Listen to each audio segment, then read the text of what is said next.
Hey guys, Coach Justin here, and welcome to another episode of the OCR Podcast. So, first thing first, Happy New Year to you. I hope that you had an amazing 2019 and I wish you an even better 2020. So, a few reflection about 2019. It was a hell of a journey for me. I remembered on the last day of 2018, I told myself that I'm gonna focus on posting a video every single day on Instagram, just focusing on helping someone else out, sharing my knowledge, and providing value to others and see where that leads me. So I was very happy that I was able to do it for about 150 days consecutively without stopping.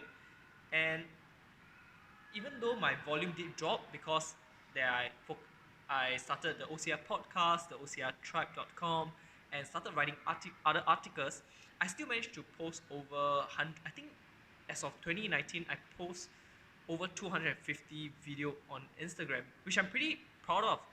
And I'm really grateful for all you guys for showing support to me. And some of you even dropped me a DM telling me how much my video have helped you out. It really means a lot, and I really thank you guys for that. So some plans for 2020. My goal for 2020 is to post more long form video and on multiple channel. The reason for this is because I realized that short video like the one that I post on Instagram doesn't give me sufficient time to share with you guys more information, give you guys more context, and it doesn't allow me to really share more information to you guys due to a time restriction. So hopefully with this long form content, I'm able to help you guys out better. Alright, so skill platform that I will be posting on is for a long form video. I'll be posting on YouTube, so you can subscribe to my channel if you want to.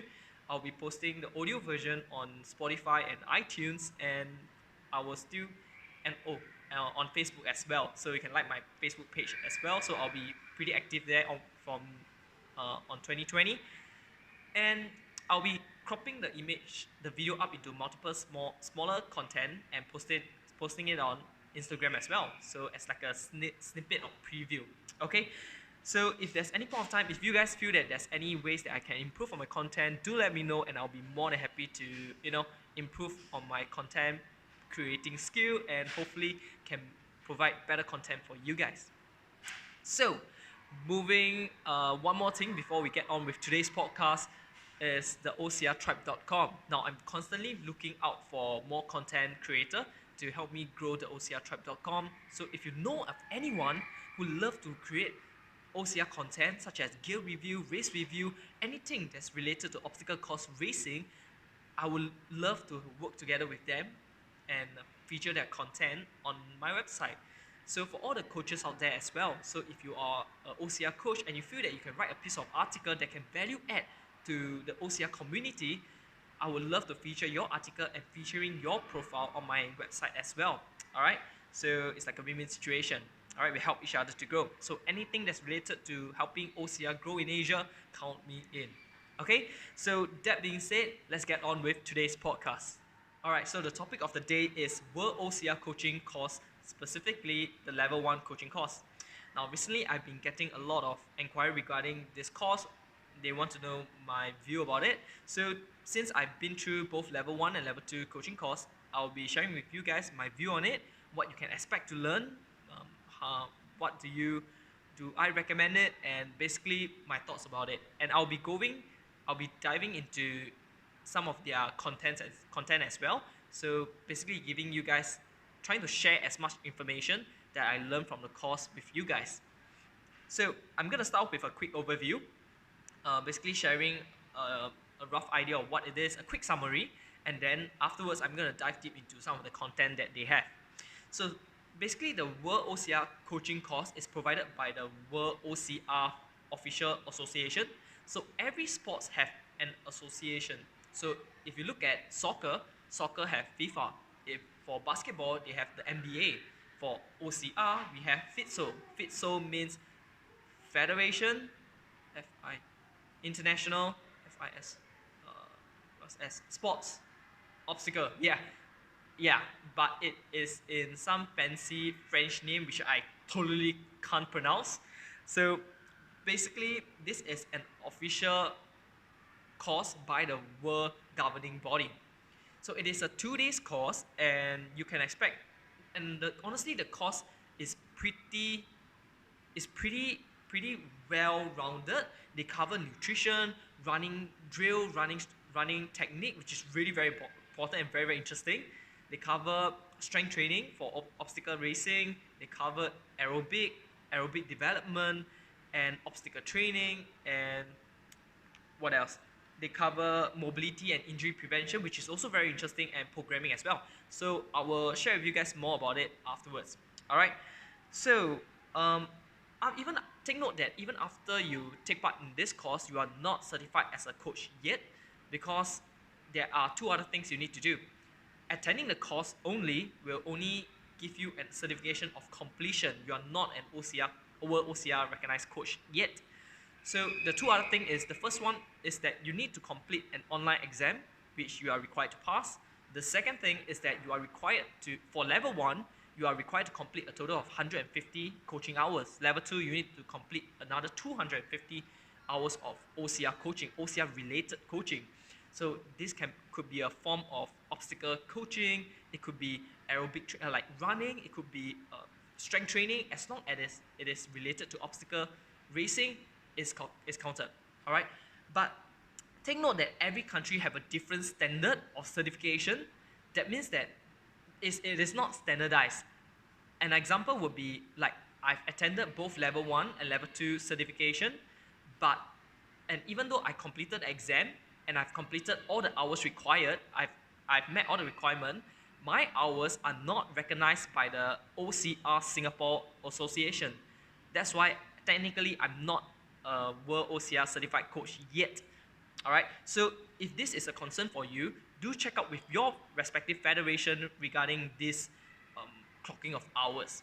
Alright, so that being said, we're going to move on to what you can expect in this course. So as mentioned previously, they cover a very wide range of information, such as aerobic training and so on and so forth, which I'm going to discuss about it more later. So who do I recommend to join? Do I recommend anyone to join? If you are a coach and if you feel that this course, this certification can help advance your career and bring you more clients, then yeah, I do recommend it. But if your mindset for going to this course is that because of the certification, then I would honestly recommend SGX, Spartan SGX course instead, because Spartan race is a bigger, even though the World OCR coaching course is by the International Federation, the governing body, it is not as recognized, it is not as well known as Spartan race. The brand is more well known than the sports itself. That's why I would if you are into the branding aspect, go for SGX. But if you are more into learning the why and science behind it, then yes, I'll recommend the World OCR coaching course more. Alright, just to let you guys know, I have attended all the course. I do have my SGX as well, but yes, I do recommend the World OCR coaching course because it is more in depth. Alright, so few things to take note of before, if you decide to join the course, is that the course, World OCR does recommend a lot of a few books, and I strongly recommend you guys to read it. So I do have a few books with me right here, and of course I've read almost all of the recommended books, and the books that I have are the books that I will reread it again because it is really, really interesting. So one of the main book that I recommend, and probably the most important, is a book called The Big Book of Endurance Training and Racing by Phil Maffetone. So this book is really pretty in-depth. It's pretty thick as well, but you're going to learn a lot more. So this book, together with Run for Your Life by Mark Cucuzella, is pretty much the same thing, but it kind of, they are both equally important, I'll say. Now, if you are interested in those injury prevention, kind of like assessment kind of stuff, I highly, highly recommend this book called Anatomy for Runner by Jay DeSherry. So, however, take note that the Anatomy for Runner, this book is pretty technical and very, unless you have a strong understanding, good understanding of anatomy and or sports science, you will have a hard time understanding this book. But J.D. Sherry does have another book as well, which is a more toned down version. It's easier to understand, which I've read as well. It's pretty good. I can't remember what is the title of the book, but I think you can just Google J.D. Sherry and yeah, his book will definitely pop up. The cover of the book I think is in blue color. All right, and another book which I really like, which is recommended, is Why We Sleep by Matthew Walker. Now this book is not in the course. It doesn't really cover this book, but it is a pretty interesting read as well. All right, even though it doesn't cover in the book. So all the stuff. All right, next up is, do I recommend the World OCR Coaching Certification course? So, personally, yes, all right, I do recommend the course. I think that it is a pretty good course. There are things that we can learn from it, but more importantly, and this applies to any other course, whenever you attend any courses, go with an open mind. Do not go with a closed mind, because if you close your mind and you are not willing to learn, no matter what the instructor say, you are not going to absorb anything. So go with an open mind and be there to be willing to learn. Like, even for me, I've been through so many courses. I've been 9 years in this industry, and honestly, I can tell you that there's so many things that I don't understand, and there's so much more for me to learn. All right, so please go there with an open mind if you really want to attend the course.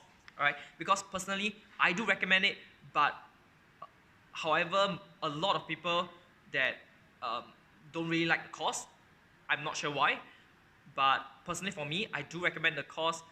But that being said, it is a good course, but it's not a great course, because most of the information that they teach there can be found in all the books that they recommended. In fact, you're going to learn more from the books than the course itself, because it's more in-depth. Unless the course is a week long, there's too many information for the instructor to cover. So the course instructor will probably just pick up the main point and share it with you, but he's not going to go too in-depth. All right, so what I recommend is, for you guys who are interested on the course, read all the books that are recommended, digest it, try to understand the concept behind the course. All right, the idea, the methodology behind the course. Now, this applies to any other course as well. Let's take a TRX, for example. TRX or even animal flow. Like, I'm certified in those two areas. So when I go for the course, don't go and learn the exercise. Exercise, you can YouTube it. Anyone can YouTube and just Google, and there are thousands and one exercise out there. What you want to go and learn is the idea, why are they doing it? For example, TRX, one TRX tagline is, I think it's all call all the time, something like that. And basically, the idea behind it is that the reason why it is because they are anchored in a certain way that their core is engaged at all times. All right, and another thing I love about the TRX course is how the instruction cue that they give. They are very precise, and honestly, I still use it to this day, even when I'm not using TRX. All right, so these are the things that we should go. That's why we should keep an open mind to learn. Some people don't agree on a lot of things the instructors say, but try to understand why he said it, rather than pinpointing one aspect, and without understanding the concept or his rationale behind the things that you say, honestly, everybody can twist and turn the words. All right, so please go with an open mind to learn if you are willing to learn. Now, so course fee. All right, so this it varies from country to country. Personally, for myself, I paid $300 for the level 1 course and level 2 as well. So do check with your country regarding how much it costs. So lastly, finally, do I think it's worth it? For $300? Yes, of course, the things you can learn is really, really valuable. Is it more than that? Is it worth more than that? Not really. Because, like I said just now, all the information you learn can be learned from those books. But of course, learning from book is one thing, and learning from someone else is another thing. Because when you learn from someone else, he or she is able to give you guys more context and give you guys a better understanding, and give you guys another point of view that the author is unable to give provide when you are reading his author book. Alright, so yeah, so worth $300? Yeah, more than that, not really. But to be fair, this is a brand new course and they are constantly twitching up to make it better. So I'm not sure how much they have changed, and it might be worth more than, I don't know, it can be worth anything right now. But if they don't change, then it's gonna stay the same. So what I'm gonna do right now is that I'm gonna share with you guys what you will be learning. I will be going down to every the schedule for the level 1 coaching course and running through with you guys what you will basically learn. Alright, so basically what I learned in the course, I will be sharing with you guys everything right now. Now, I won't be able to share everything in this single podcast, but over the next few weeks, I will be taking topics out and elaborating on it so that you guys can get more information on this course. Okay, so things like, for example, periodization, aerobic development, strength training. I will, right in this podcast, I'm gonna quickly tap and go on all the things that you can expect to learn and what you're gonna learn. But in the future podcast, I'm gonna elaborate more. All right, then we're gonna have a designated podcast topic, and we're gonna dive deep into each and every one of those topics. Okay, so let's get started. All right, first thing, once again, I really need to emphasize this. Do not go with a closed mind. Go with an open mind. As I mentioned just now, I've been in this industry for so long. I've been training for so long. I've attended so many courses, paid tens of thousands of dollars, spending on education every single year, and honestly, I still barely scratch the surface of sports science and training understanding.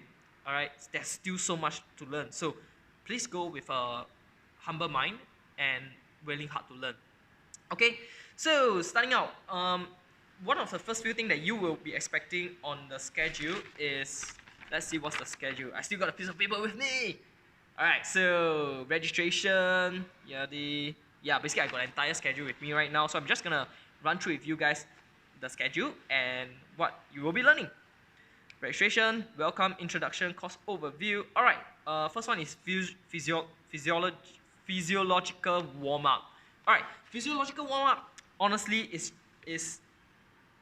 a fancy, I wouldn't say it's a fancy, it's a more technical word for dynamic warm-up, because honestly, what is the warm-up? Your warm-up is gonna increase your heart rate, increase blood flow into that specific a group of muscle, increasing synovial fluid through the joint. But yeah, honestly, you don't really need to know all that. If I were to break it into really simpler term, it is to prepare your body for the upcoming activity. So you can do something like dynamic warm-up or movement preparation to prepare you specifically for the upcoming lift or upcoming task. So basically, this part, the instructor taught us how to basically warm up and why to warm up. Now, this is very, very important, but all personal trainer or before that, sorry, let me sidetrack a little bit more. Those who attend, I'm gonna assume that people who attend this course does have basic sports science knowledge or at least a certified personal trainer. All right. So that being said, those with basic sports science or those who are personal trainer should already know this. Okay, this shouldn't be something new to you. This should be what you should already know. Okay, so afterwards we will go through the obstacle techniques. Now, to be honest, overall I find the course very, very helpful. Everything he teach was really informative for me, especially the running part, injury prevention part. I find it really helpful, but the obstacle technical skill is not as good as I expected. I would feel that a course that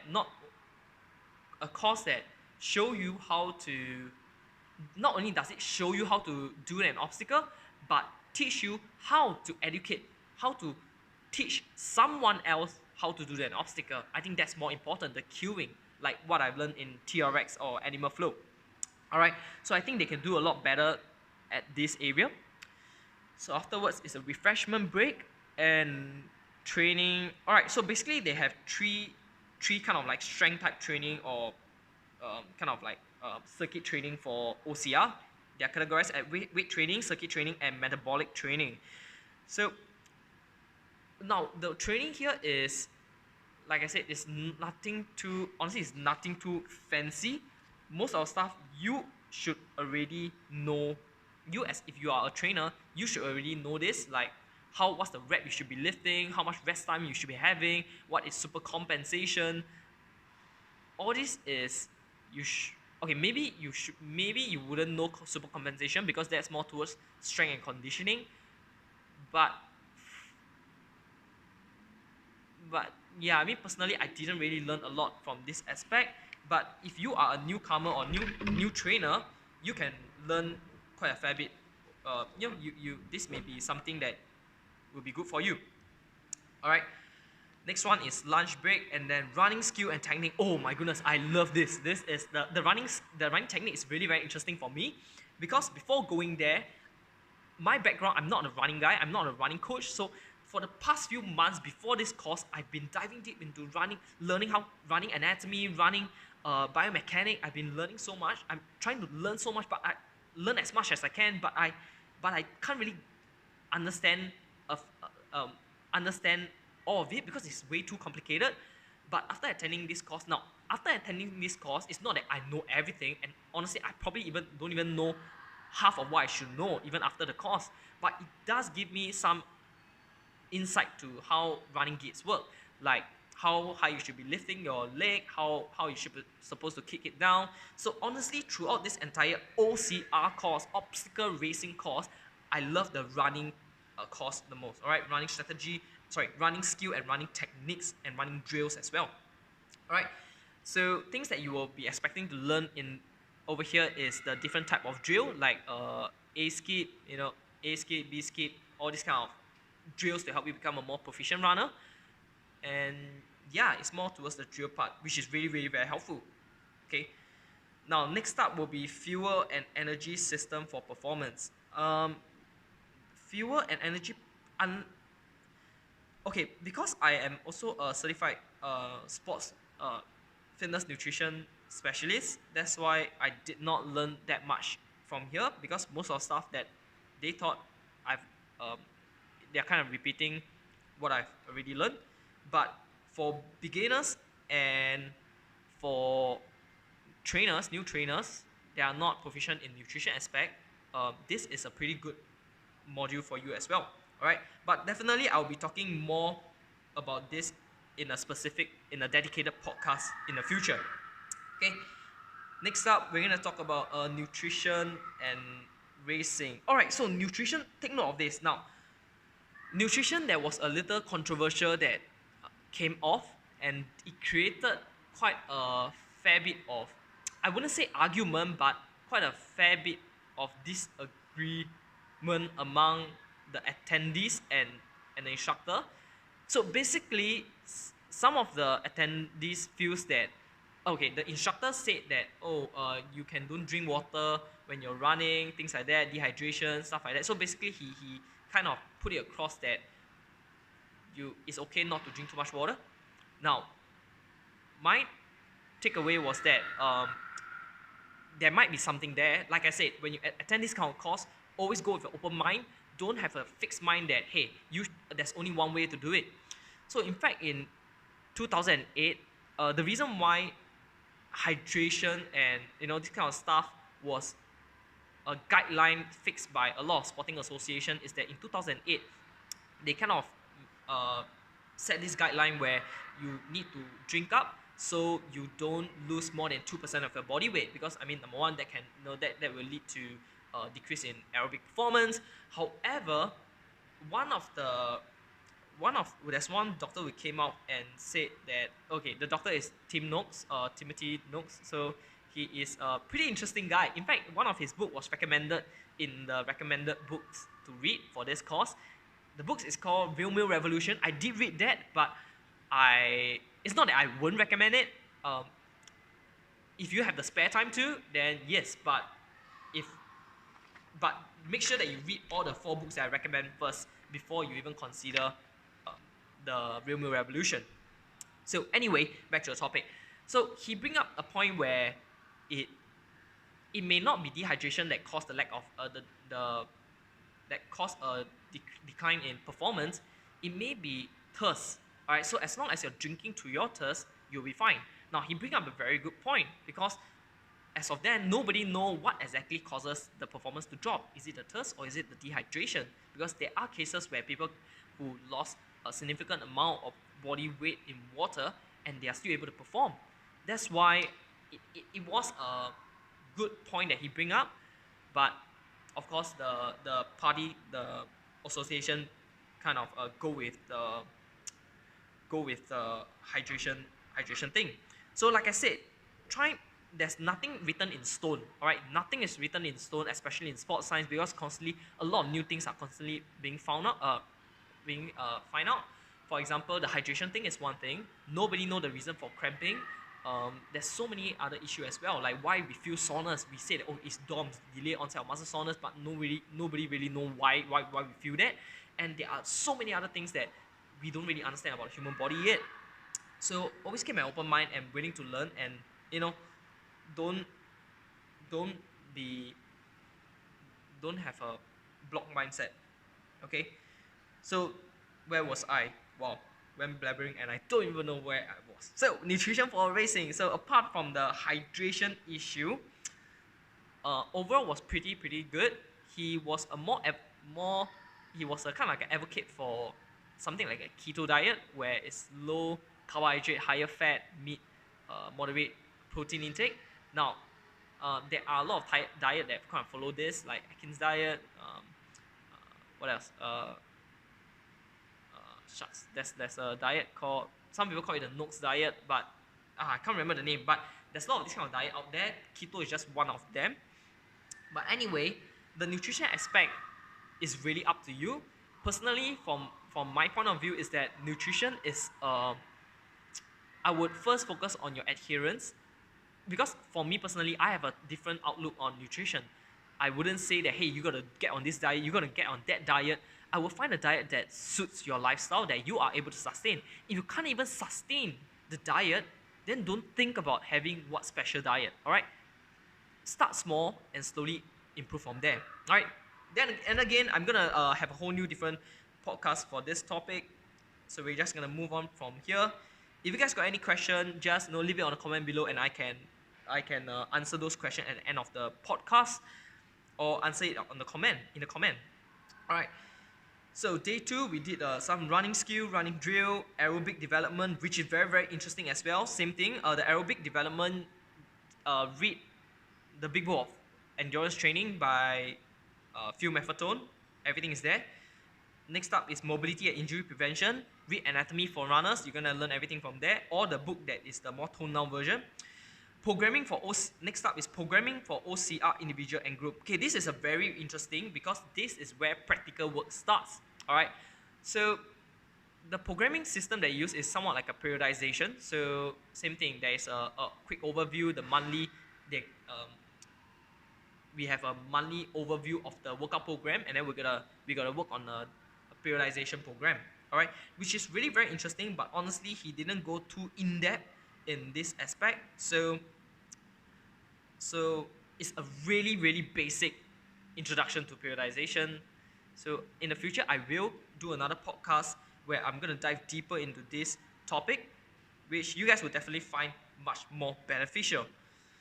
This is pretty much what you will learn and what you can expect to learn from the World OCR Coaching Certification Level 1. So yeah, so that brings us to the end of today's topic. Now, what's going to happen right now is that some of you submitted question to me, so I'm going to answer at the end of every podcast. I'm going to pick about 3 to 5 questions to answer.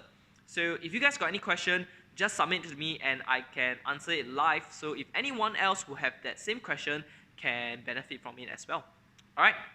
So first question, how do I increase my 1 RM pull-up? So first thing, for those of you who is not sure what is 1 RM, 1 RM is 1 rep max, the maximum amount of weight that you are able to lift for just 1 rep. So this person is asking for pull-up. Now for pull-up, you are lifting your body weight and whatever you hook onto it. So some people do weighted pull-up, so that's basically 1 RM. That's how you increase the weight for pull-up. So how do I increase my 1 RM? So there are, okay, let's assume that your weight is the same, because I mean you can reduce weight and you can lose weight and it's gonna be easier. But if you want to increase your 1 RM without putting on weight, which is quite important in Spartan race because we don't want to get big, because that will affect our running performance. So there are two ways you can go about it. The first one with kind of require you to put on weight, which is hypertrophy. Get bigger. Yeah, the more muscle fiber you have, the more you're able to activate, the more you're able to lift. Simple as that. The second way is to increase your rate of muscle firing, which is how much muscle fiber motor unit are you able to recruit when performing a certain exercise. That's why if you look at Olympic lifter, some of them, they are not big at all, but they are freaking strong. What they do is that their body is so efficient at recruiting more muscle fiber, and that's what we want. We want to be strong but powerful, but we don't want to put on too much weight. All right. So that's how you do it. Now, how are you able to do that? To recruit more muscle fiber is that you can do by lifting more weight. All right. When you're lifting more weight, you're gonna recruit more muscle fiber, or you can also reduce your weight and speed up, increase your rate of muscle firing, rate of what's that called? Rate of force production. That means when you're doing a pull up fast. Don't take your time to go up. All right, pull up really fast, and yeah, that will help you in your muscle motor recruiting as well. All right. So the second question: how do I prepare for my first competitive age? How do I prepare for my first competitive age? All right. So how do I? Okay, first thing, if you are not on a fitness program, get onto it. Don't train blindly. Train with a purpose. Have an end goal in mind. So if you are on a training program, there are a few things that you can look out for. Like, it really depends on what's your goal. If your goal is to get top 3 and doesn't really matter who your competitor is, then pick a race that is easier. Because there are some races that certain people don't join. Like, for example, if you know your age group and you know that there's these 4 or 5 people who always constantly, they are obviously a lot faster than you, a lot stronger than you, and they are better at obstacle racing than you, then avoid races that they took part in. Alright, that's a loophole. That's why actually there are some races where less than 3 people took part in the race itself, so it's a guaranteed podium. Alright. So just pick a race wisely if your goal is to get a podium and you don't really care about who is your competitor. Now, but if your goal is to become the best in your age group, then yeah, get onto a training program and train smarter. Yeah, there's no way around it. Train harder and get better. All right, get a good coach. Get me. All right, so anyway, next up, what is periodization? All right, very, very interesting. So periodization is a systematic approach to designing a workout program to help you achieve a goal in a safe and orderly, systematic manner. Think of it as like a blueprint if you want to build a pyramid or build a skyscraper, you need a blueprint to tell you what kind of material you're using, how are you going to build it, what angle are you going to build it to, I don't know, like prevent wind or something. Do architects consider that? I have no idea. Is the environment at risk of earthquake? Then do you need to build a building so that it can withstand shaking? So all this kind of stuff. So basically it's like a roadmap to achieve your goal. Don't think of it as like MRAP, drop set, superset, this kind of stuff, or EMOM. Those are training methods that you can incorporate into your training program, which is periodization model to help you achieve your goal. And honestly, periodization, there's a lot we can talk about because there are a lot of models of periodization as well. We got linear periodization, reverse linear periodization, undulating periodization, conjugate periodization. So you got all this kind of stuff, and it's not that any one of them is better. It's just that, in fact, some people feel that conjugate periodization is very good, but then there are research that shows that it may not be as good as, it may not be good for beginners, and there's so many factors to consider, like your lifestyle, how fit you are, your training age, all this kind of stuff. Yeah, that being said, if you guys got any question, do let me know. And of course, like I mentioned just now, I will be creating a video podcast on all the topics that I mentioned and going more in depth about it and trying to elaborate all the topics so that you guys can get an even better understanding of what the course is trying to provide. All right. So that's all for today. I hope that you guys find this podcast valuable and informative. As always, I would really appreciate if you can share this podcast with your friends and fellow obstacle course racer to help me grow this channel. So one last thing, this is a brand new year. This is a brand new project that I know if there's any feedback on how I can improve. All right. And yeah, lastly, have a great day ahead, and I hope to see you guys out there in a race course soon.